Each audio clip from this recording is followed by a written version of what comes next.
കഴിഞ്ഞ ക്ലാസ്സിൽ നാം മാദിയായ ക്രിയകൾ ഏതെല്ലാം സന്ദർഭങ്ങളിലാണ് മബ്നിയാക്കപ്പെടുക എന്ന് മനസ്സിലാക്കി. ഇൻഷാ അല്ലാഹ് ഇന്ന് മുദാരിയായ ക്രിയകൾ എപ്പോഴൊക്കെയാണ് മബ്നിയാക്കപ്പെടുക എന്നാണ് നാം മനസ്സിലാക്കുന്നത്. വളരെ എളുപ്പത്തിൽ ചില ഉദാഹരണങ്ങളിലൂടെ നമുക്കത് മനസ്സിലാക്കാം. കാരണം രണ്ട് അവസരങ്ങളിൽ മാത്രമാണ് മുദാരിയായ ക്രിയകൾ മബ്നിയാക്കപ്പെടുന്നത്.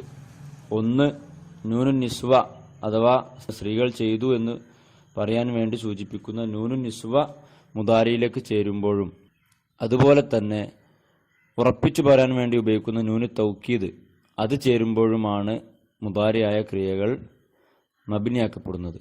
നൂനു നിസ്വ ചേരുമ്പോൾ സുക്കൂനിന്മേലും നൂനു തൗക്കീദ് ചേരുമ്പോൾ ഫത്ഹിന്മേലുമാണ് മുദാരിയായ ക്രിയകൾ മബ്നിയാക്കപ്പെടുന്നത്.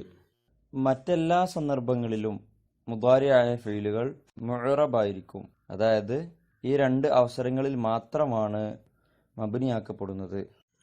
ഒന്നാമതായി നൂനു നിസ്വ.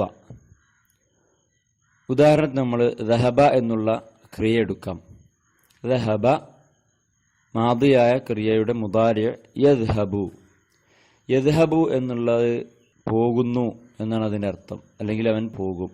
അവർ കുറെ സ്ത്രീകൾ പോകുന്നു എന്ന് പറയുമ്പോൾ യദ്ഹബ്ന എങ്ങനെയാണ്? യദ്ഹബ്ന. യദ്ഹബു എന്നതിൻ്റെ കൂടെ ന എന്ന അഥവാ സ്ത്രീകൾ ഒരുപാട് സ്ത്രീകൾ ചെയ്തു എന്നറിയിക്കുന്ന നൂന് ചേർന്നപ്പോൾ യദ്ഹബു എന്ന അവസാനത്തിലുള്ളത് യദ്ഹബ് ന.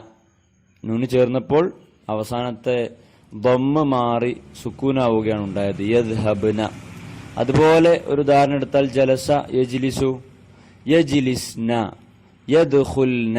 ഇങ്ങനെ ഏത് ഫെയിൽ എടുത്താലും സ്ത്രീകൾ ചെയ്തു എന്നറിയിക്കുന്ന നൂന് പ്രവേശിച്ചു കഴിഞ്ഞാൽ മുദാരിയായ ക്രിയയിൽ അതിൻ്റെ അവസാന ഭാഗത്ത് സുക്കൂനായിരിക്കും. പ്രത്യേകം ശ്രദ്ധിക്കേണ്ടത് നൂനിന്മേലേക്കല്ല നമ്മൾ നോക്കേണ്ടത്, ആ ക്രിയയുടെ അവസാനത്തെ അക്ഷരത്തിലേക്കാണ്. യദ്ഹബു, അപ്പോൾ അവിടെ ബാബുമേലൊക്കെ നോക്കേണ്ടത്. അതുപോലെ യജ്ലിസു എന്നുള്ളത് യജ്ലിസ്ന എന്നായപ്പോൾ സീൻമേലൊക്കെയാണ് നോക്കേണ്ടത്. അതുപോലെ യദ്ഖുൽന അവസാനം ലാമാണ്, അവിടെ ലാമേലൊക്കെയാണ് നമ്മൾ നോക്കേണ്ടത്, അത് സുക്കൂനായിട്ടുണ്ട്. അപ്പോൾ നൂനുൻ നിസ്വ ചേരുമ്പോൾ മുദാരിയായ ക്രിയകൾ സുക്കൂനിന്മേൽ മബ്നിയാക്കപ്പെടുന്നു. രണ്ടാമതായി നൂനു തൗക്കീദ്. ഉറപ്പിച്ചു പറയാനോ ശക്തിപ്പെടുത്തി പറയാനോ വേണ്ടി ഉപയോഗിക്കുന്ന നൂനു തൗക്കീദ് രണ്ടു വിധമുണ്ട്. ഒന്ന് അസ്സഖീല, രണ്ടാമത്തത് അൽ ഖഫീഫ. സഖീല എന്ന് പറയുന്നത് ന എന്ന രൂപത്തിലാണ് അത് ഉച്ചരിക്കുക. എന്നാൽ ഖഫീഫയാകട്ടെ നൂനിന് സുക്കൂനിട്ടുകൊണ്ടാണ് അത് പറയുന്നത്. ദഹബ എന്നുള്ള ഫീല് തന്നെ നമുക്ക് ഇതിനും ഉപയോഗിക്കാം. യദ്ഹബു എന്ന മുദാരിയിലേക്ക് നൂനു തൗക്കീദ് സഖീലയായിട്ടുള്ള ന ചേരുമ്പോൾ യദ്ഹബന്ന. എന്താണ്? യദ്ഹബന്ന. പ്രത്യേകം ശ്രദ്ധിക്കണം, യദ്ഹബു എന്നുള്ള അക്ഷരത്തിൽ അവസാനത്തെ അക്ഷരത്തിലെ ദമ്മ് യദ്ഹബന്ന ബാഇനപ്പോൾ ഫത്ഹായി മാറിയിട്ടുണ്ട്.